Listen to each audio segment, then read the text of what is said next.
Es un gran privilegio estar aquí en esta mañana, en esta universidad que para nosotros tiene una gran significación, porque fue aquí, en un aula de esta universidad, en el segundo semestre de 1989, donde nació la semilla de la Constituyente y de la nueva Constitución de Colombia.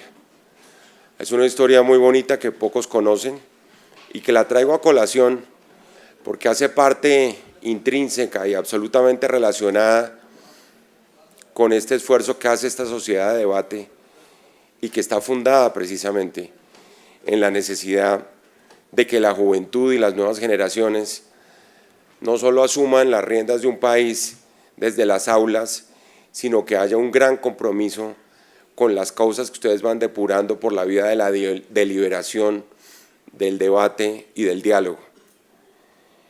Pensar en una sociedad de debate es pensar en la posibilidad de llegar a acuerdos dentro de las diferencias. Pensar en una sociedad de debate es a su vez remitirse a la democracia deliberativa, a la democracia participativa, a todos esos nuevos escenarios que están en la Constitución de 1991, que nació aquí en un aula de esta Universidad del Rosario. Ustedes tienen un gran compromiso. Ustedes están viendo un momento histórico de grandes transformaciones en Colombia, un momento de cambio, y todos los momentos de cambio traen consigo siempre oportunidades, desafíos, riesgos, peligros, pero tal vez el liderazgo consiste fundamentalmente en eso.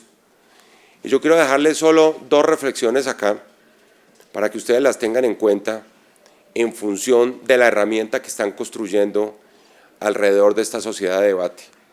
Y porque esto es tan importante o más que la formación académica tradicional, en donde, como ustedes saben, y es un poco lo que nos tocó a la mayoría de los abogados que fuimos formados a la antigua, en donde la repetición interminable de los códigos se suponía que era estudiar derecho. El aprender de memoria las causales y las características y una cantidad de cosas inútiles que estaban consagradas en los códigos. Yo creo que ustedes pertenecen a una generación que ya casi ni coge los códigos, afortunadamente. Primero porque están todos digitales y segundo porque ustedes pertenecen a un mundo que tiene unos parámetros distintos. Unos parámetros en donde es la racionalidad y la fuerza del argumento lo que está llamado a imponerse. Cuando nosotros hicimos aquí en esta universidad el planteamiento de la séptima papeleta, nos había tocado vivir un momento mucho más dramático del que estaba viviendo el país hoy en día. Eso ustedes lo tienen que tener en cuenta, porque fíjense que hay una gran dosis como de pesimismo dentro de la incertidumbre y la desconfianza que se está viviendo en este momento en Colombia y en el mundo. Y ese pesimismo y esa incertidumbre a lo que tiene que llevar es no a llevarnos las instituciones de frente como en una luz cuyo lodo cubre todo lo poco o mucho que hemos conseguido en estas conquistas democráticas desde la Constitución de 1991, sino lo que tiene que reafirmar es nuestra confianza en que tenemos futuro por una parte y que es en manos de ustedes en donde están las fórmulas para enfrentar las nuevas realidades del país. Yo siempre he repetido que el tema de los caminos que ustedes tienen hacia el futuro no implica necesariamente que uno tiene que conducirse por los caminos que ya están establecidos. Uno tiene que crear nuevos caminos y liderar personas que vayan de la mano con uno en esos nuevos caminos. Y eso fue lo que pasó en 1990, después de que nos asesinaron varios candidatos presidenciales, uno de ellos el líder de nuestro movimiento, Luis Carlos Galán Sarmiento, que fue asesinado en agosto de 1989 por la mafia, por el protagonismo del cartel de Medellín en ese momento, y que llevó después a que asesinaran otros dos candidatos presidenciales, el momento más oscuro de la historia reciente de Colombia. Y en ese momento tan oscuro de la historia reciente de Colombia, lo que nadie se imaginó es que era una propuesta de los jóvenes la que iba a ser como la luz al final del túnel, después de las deliberaciones, los debates, la búsqueda de convergencias y consensos que se dieron al interior de un movimiento estudiantil que tenía dos caras.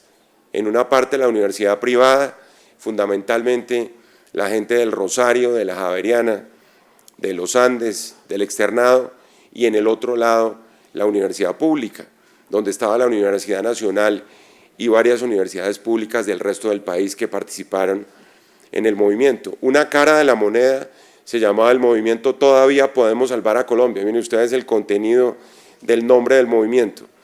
Y la otra cara de la moneda se llamaba el Movimiento Estudiantil por la Constituyente. Y digamos que llegamos a la Constituyente, curiosamente, dos representantes de cada una de esas vertientes del movimiento estudiantil. Yo lo hice en una lista del movimiento estudiantil y la persona del movimiento estudiantil por la Constituyente lo hizo en una lista del movimiento de la Alianza Democrática M19. Y se fueron materializando una cantidad de cosas. Y les repito, no fue que nosotros fuimos conducidos por los caminos tradicionales, que esa es la primera recomendación que yo les hago, porque el debate y la deliberación y la confrontación de ideas y los consensos pacíficos además, que eso es lo que tiene que aprender el país, y esa es la característica de la generación de ustedes, el poder debatir en paz, sin armas, sin conflicto armado, es lo que los va a llevar a construir nuevos caminos. Y esos nuevos caminos, de alguna manera, fueron los que nosotros lideramos en 1989-1990. Fue una propuesta revolucionaria, entre comillas, de reforma de la Constitución, porque en ese momento, no como ahora, la Constitución solo se podía reformar acudiendo al Congreso de la República. El ejercicio del poder constituyente secundario era la única fórmula para reformar la Constitución. No había posibilidades ni de referendo, ni de plebiscito, ni de asamblea constituyente, ni de consultas populares, y lo único que había era acudir al Congreso. Y acudiendo al Congreso hubo 4 gobiernos que intentaron hacer una reforma constitucional y nunca lo lograron. Digamos que por los caminos tradicionales, o inventándose otros caminos que tampoco le funcionaron. El presidente López inventó una constituyente en el año de 1977 que la tumbó la Corte Suprema de Justicia, que en ese momento era la Corte Suprema de Justicia la que hacía el control de constitucionalidad. El presidente Turbay hizo una reforma constitucional y la tumbó la Corte Suprema de Justicia, es decir, todos los caminos tradicionales que estaban definidos no servían para hacer la gran reforma política que Colombia necesitaba. Y apareció aquí la propuesta de la séptima papeleta, que era simplemente acudir al mecanismo de elección que en ese momento era el tradicional, pero metiéndole algo que no era tan convencional ni tan tradicional a un sobrecito con el cual se votaba, que para ustedes ya eso es arqueología electoral, porque no había tarjetón, no había forma de votar de otra manera, y lo que hacían los partidos era repartir unos sobres en los puestos de votación y el elector pedía en las casetas de las campañas el papelito en donde uno votaba por senadores, por representantes, por diputados, por concejales, por alcaldes. Colombia acababa de entrar a la moda de la elección popular de alcaldes, eso fue a partir del año de 1986. El Partido Liberal por primera vez eligió su candidato mediante una consulta popular. Antes las consultas populares de los partidos no existían, entonces ahí van 6 decisiones, senadores, representantes, diputados, concejales, alcaldes y el candidato del Partido Liberal. Y nosotros dijimos, pues metámosle el séptimo papelito al sobre y miremos a ver qué pasa. Y el séptimo papelito era el voto por una Asamblea Nacional Constituyente. Entonces en esa época yo le pregunté al registrador que qué pasaba con ese papelito que entraba al sobre. Y realmente la respuesta del registrador fue lo que nos sirvió para pavimentar todo ese nuevo camino del que yo les hablo, de los caminos que uno se tiene que inventar para hacer cambiar las realidades del país. Y el registrador nos dijo, no, ese papelito no tiene ninguna incidencia sobre la validez del voto, no anula el voto. Los jurados de votación pueden registrar ahí al final del acta electoral que entró ahí un papel clandestino y pueden registrarlo si quieren o no. Y así se abrió el camino a la séptima papeleta. Les cuento esa historia con 2 propósitos. Primero, para mostrarles lo importante que es llegar a una convergencia y llegar a los acuerdos y llegar a un consenso en relación con lo que uno quiere hacer con este país. Ustedes están viviendo un momento dramático, no tan dramático como ese, en donde hay un fantasma que es la corrupción y donde es la búsqueda como de la probidad, de la integridad, la limpieza de los funcionarios públicos y del sector privado, lo que constituye el gran desafío de Colombia de este momento. Porque en términos de paz estamos tratando de cerrar capítulos, de cerrar el libro de la violencia. Y obviamente aquí no va a haber paz si nosotros no luchamos contra la corrupción y si no vencemos la corrupción. Ustedes no pueden ser la generación que sea inferior a los desafíos de combatir la corrupción y de derrotar la corrupción. Esa es de alguna manera la meta fundamental de la generación de ustedes. Que este es un país transparente, que este es un país confiable, que este es un país en donde los funcionarios públicos cumplen con su deber. Es que la gran paradoja de este país, yo le decía ayer precisamente a un grupo de estudiantes donde estaba Ginari en una rendición de cuentas de 100 días al frente de la Procuraduría, que aquí lo normal debía ser que no se felicitara a quien obra correctamente, pero esto es el mundo al revés. Aquí se felicita a los que obran correctamente como si eso fuera una actividad extraordinaria. En un país y en una democracia consolidada, los funcionarios públicos que cumplen con su deber no tienen que ser felicitados, pero aquí hay que hacerlo porque la generalidad es que la mayoría no cumplen con su deber. Y entonces uno se inventa héroes y superhéroes y mosqueteros y no sé cuántas cosas, porque como que tenemos esa tradición de tener un caudillismo en donde es solo una persona la que comanda los grandes cambios de la sociedad. Y esa es una visión errada de las cosas. Porque uno no puede centrar en las personas y en los caudillismos y en los personalismos las grandes transformaciones de la sociedad. Lo que transforma una sociedad son las instituciones y es la cultura. Ayer hacíamos un análisis en donde, por ejemplo, en materia de leyes tenemos prácticamente todo. Yo siempre he dicho, nosotros tenemos una gran cantidad de leyes, pero el problema es que seguimos dando mal ejemplo. Y el problema es que los servidores públicos no cumplen con su función. Y el problema es que el sector privado se siente ajeno a lo público. Y esa noción de construcción de lo público es que lo que los tiene que caracterizar a ustedes como generación. Entonces, lo primero es explorar esos caminos. Y esos caminos, esas luces, salen es por la vía del debate, de la deliberación, del diálogo constructivo siempre. Eso a mí no me cabe la menor duda. Cuando nosotros comenzamos aquí en el Rosario, después de que nos mataron a Luis Carlos Galán, con las mesas de trabajo de los estudiantes, nadie sabía que iba a salir de eso. Nadie sabía, nadie tenía una preconcepción. No, sentémonos y hablemos. ¿Y usted qué opina? Y allá, y opina el otro. Y usted opina diferente de lo que opina la persona que tiene enfrente. Pero es la fuerza de los argumentos, la convicción, la persistencia, la lealtad en los principios, lo que es fundamental y lo que saca a flote una sociedad en un momento dado. De ahí la importancia del esfuerzo que ustedes están haciendo. Y yo los invito a eso, a que persistan en ello. Acuérdense que el liderazgo, uno no llega a ser líder, y les dejo esta frase para que la analicen en su sociedad de debate. Uno no llega a ser líder porque sea más o mejor que los demás. Uno llega a ser líder cuando los demás se sienten más o mejores por cuenta de las acciones de uno. Eso es liderar, es convencer a los demás que son mejores y tienen que ser mejores que uno. Así es, partan de esa convicción. Entonces todo ese tema, por ejemplo, de las superioridades morales, no es que yo moralmente soy superior a mis congéneres o a la gente con la que estoy debatiendo, esa no es la puerta de entrada adecuada al liderazgo.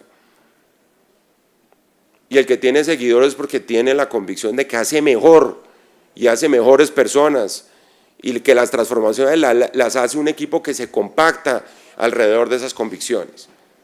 Entonces partan de esa base. Que es imposible el consenso, que es el segundo punto que les quiero tocar. Estamos en un momento dramático, lamentable de polarización en este país. Más radicalización imposible. Ustedes saben que después del plebiscito entre el sí o el no, la política se convirtió en este país en el arte del insulto, en el arte del agravio, en la bajeza, en la grosería. Eso no puede ser el ejercicio de la política.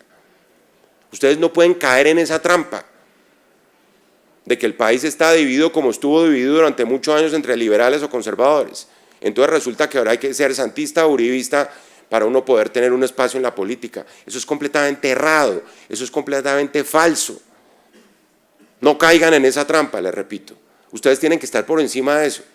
Ustedes son una generación que no puede ser el resultado de la infección de la polarización. Yo le mandaba una carta ayer a los líderes que fueron a mis 100 días de gestión de procurador y les decía eso. La polarización es la peor enfermedad que puede tener una generación. Por cuenta de la polarización aparecieron todos los fenómenos de subversión en este país. Por cuenta de la polarización en este momento prácticamente no hay diálogo entre la mitad del país contra la otra mitad. Ustedes tienen que ser la generación puente, ustedes tienen que ser la generación de la unidad, ustedes tienen que ser la generación de la concordia para que haya paz en este país. No tiene sentido que hayamos pasado los escenarios de la guerra y el conflicto armado con la guerrilla para estar en esta guerra política en la que estamos en este momento. Por eso es tan importante que reflexionen sobre eso y hay que armar de alguna manera una estrategia para que ustedes tengan una propuesta de país al margen de la polarización política que se está viviendo. Eso me parece fundamental. Y eso lo pueden conseguir. No es que eso es imposible, no, es que el país está, aquí es blanco o es negro, eso no es cierto. La fuerza de los grises muchas veces es la fuerza de las ideas democráticas, en el sentido de que tanto maniqueísmo y tanto radicalismo solo lleva a que la fuerza de los argumentos desaparezcan. Y ustedes lo han visto en los debates y en las controversias. La regla fundamental es que el que se descontrola y el que pierde la razón en un momento dado es el que pierde el debate, eso es evidente. Y la radicalización lleva a eso, la radicalización lleva a nublar la razón, a que como yo tengo una posición tan sólida y la terquedad y la obstinación y yo soy el poseedor único de la verdad revelada, pues simplemente yo no tengo nada que hablar con usted. Y eso es lo que lleva a la ruptura de las sociedades. Y eso es lo que lleva a la imposibilidad de conseguir el consenso en materia política. En 1991, les cuento, después de esa noche tan oscura que se vivió, después del asesinato de Galán y de Jaramillo y de Carlos Pizarro, de los 3 candidatos presidenciales en ese proceso electoral, resulta que se fue configurando un consenso y llegamos a una constituyente en donde estaba todo el país en la constituyente. Ese es el gran valor que tiene la Constitución de 1991, que allí estuvo representado todo el país. Eso no era el 50% de un país contra el 50% del resto. Y llegó el que era un movimiento guerrillero y entró a la vida civil y se quedó, oigan ustedes, con la tercera parte de la Asamblea Constituyente. Y se la ha jugado por la democracia, porque eso hay que destacarlo. Ustedes encuentran personas como Antonio Navarro, Claudia López, que les va a hablar ahora después. Claudia fue parte del movimiento estudiantil de la séptima papeleta también, hoy tuvo una figuración política y partidista importantísima. Antonio Navarro era un líder guerrillero que se la jugó por la paz. Y mírenlo por dónde ha pasado. Fue ministro de Salud Pública, fue senador, fue alcalde, fue gobernador y le sigue apostando a la democracia. Ojalá ese sea el camino que tome el proceso de paz con las FARC. Y a eso hay que apostarle. Pero fíjense cómo todo eso es consecuencia de la posibilidad de tener unidad, de tener concordia y de lograr los consensos. Ustedes dirán, ¿y cómo sentados en una asamblea? Porque imagínense ustedes, en esa asamblea, el presidente de la asamblea, que era Álvaro Gómez Hurtado, 6 meses antes había sido secuestrado por el M-19.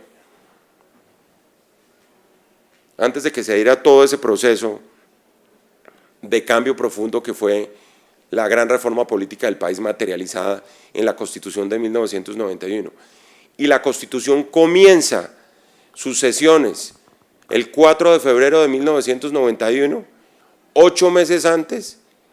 Esos dos, que uno era el secuestrador y otro era el secuestrado, pues no estoy diciendo que Navarro fuera el secuestrador, pero representaba el grupo político que había secuestrado a Álvaro Gómez, estaban sentados en la presidencia de la Asamblea Nacional Constituyente. Álvaro Gómez, Antonio Navarro y Horacio Serpa presidieron la Asamblea Nacional Constituyente. ¿Eso qué les muestra? que es posible la convivencia pacífica, que es posible la convivencia política. Y de ahí la importancia de que ustedes partan de esa base, que este ejercicio de debate que ustedes están haciendo permanentemente es un ejercicio que nos lleva a reconocer la importancia de las ideas del otro, así no las compartan. Y como decía Voltaire, no creo absolutamente en lo que usted está diciendo, pero doy hasta mi vida para que usted tenga la capacidad de expresar lo que está diciendo. Eso es la democracia, eso es fundamental, no se les olvide eso. Por pensar lo contrario, es que aquí hemos asesinado a la oposición por mucho tiempo. Por pensar lo contrario, es que aquí prácticamente se exterminó un partido político que nació con ocasión de un proceso de paz, el proceso de paz del presidente Belisario Betancur. Entonces, donde la convivencia es posible, el conflicto puede existir, pero puede existir en unos marcos pacíficos y en unos marcos de una controversia sana. El gran error de Colombia, por el cual estuvimos sumidos en la violencia, fue precisamente esa intolerancia en relación con el contrario. Que muchos dirán, ah, no, es que eso es debilidad. No, no, no. La debilidad es exactamente lo contrario. El que tiene la debilidad en el argumento es el que tiene que acudir a la polarización y al insulto y a la crispación, como dicen en España, en el ejercicio de la política. Ustedes no pueden tener eso dentro de su forma de actuación política, que lo que están haciendo ustedes aquí es precisamente un ejercicio de acción política, un ejercicio más de acción política que es un ejercicio de acción ciudadana, que es lo importante. Y la ciudadanía se maneja en el terreno de lo público, y ustedes van a construir escenarios, herramientas, objetivos que permitan construir lo público. ¿Qué es lo que le hace falta a este país? Esa concepción de lo público. Porque hemos llegado a tal grado de desgaste que quienes están al frente del Estado, y pregúntenle ustedes a cualquier alcalde de cualquier municipio de Colombia, piensa que el presupuesto del Estado es de él y que no es público porque eso es de él es el alcalde. Y el resto de la gente, el que no está dentro de la administración en el Estado, piensa que eso que maneja el alcalde pues tampoco es de él, porque él está dentro del sector privado, aislado de la posibilidad de acción sobre esos recursos públicos. Y resulta que el problema es que el Estado no es lo público, el Estado hace parte de lo público, es uno de los elementos de lo público nos pertenece a todos. Y súmenle al ejercicio de ciudadanía la necesidad de defender los recursos públicos, que es en lo que estamos. Yo termino diciéndoles que nosotros estamos dispuestos a promocionar este tipo de acción ciudadana por la transparencia y contra la corrupción. Yo le decía ayer a Ginari, y hemos estado conversando de eso, organícense en mesas de trabajo, pongan temas, imagínense cuál es el país que quieren construir, sueñen ese país, pónganlo por escrito, persíganlo.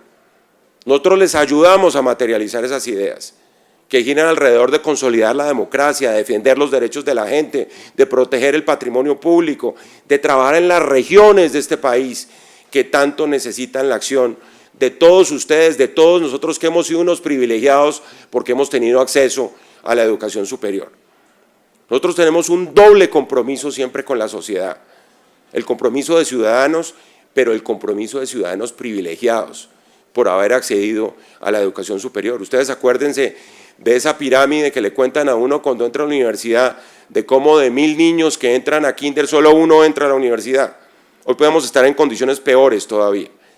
Ese privilegio implica una responsabilidad social, implica una responsabilidad ciudadana, si quieren, para no hablar de una responsabilidad política por el desgaste tan grande que tiene el deterioro del término político en este momento en Colombia. Entonces yo los invito a esa acción ciudadana como estudiantes. Sigan adelante, sigan debatiendo, sigan construyendo. El debate tiene que ser una herramienta de construcción y no de destrucción. Tiene que ser un elemento de convergencia y no de divergencia. Tiene que ser un elemento de unión y no de fragmentación. En todo ese esfuerzo, cuenten con la Procuraduría General de la Nación. Yo quiero que ustedes se sienten en esas mesas de trabajo y me cuenten qué es lo que quieren. Después de 4 o 5 meses, ustedes van a tener claro una visión del país. Una visión del país que sea la visión de la generación de ustedes y de nadie más. Que no es la visión que le están tratando de imponer estos liderazgos políticos que hay en Colombia, en donde, repito, la radicalización los lleva a que esto es blanco o esto es negro y usted no se puede salir de esos parámetros, o que los únicos caminos son los caminos que vienen de atrás. Eso no es verdad. Persistan en la necesidad de construir nuevos caminos y sobre todo siéntanse permanentemente insatisfechos con la realidad de este país, porque ustedes sueñan y ejecutan esos sueños, van a cambiar la realidad de este país. Muchísimas gracias.